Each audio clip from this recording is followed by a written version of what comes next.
In this video, I'll show you how to extend a clip in Runway. Start by signing into your Runway account and open the project that contains the video you want to extend. Next, select the video clip you want to continue and open it in the video generation workspace. After that, click the Extend button or choose the Extend Video option if it's available in your version of Runway.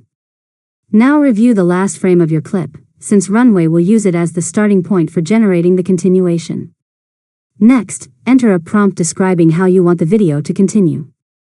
Include details about the subject, movement, camera motion, lighting, and environment to help the AI create a seamless extension.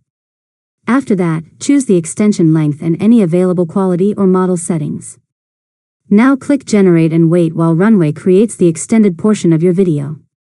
Next, preview the completed clip to make sure the transition between the original footage and the generated extension looks natural. After that, if needed, edit your prompt and generate another extension until you're satisfied with the result. Finally, click Export to download the extended video or continue editing it within your Runway project. And that's it. You've successfully learned how to extend a clip in Runway. If you found this tutorial helpful, make sure to subscribe to Learn Mode Lab for more tutorials.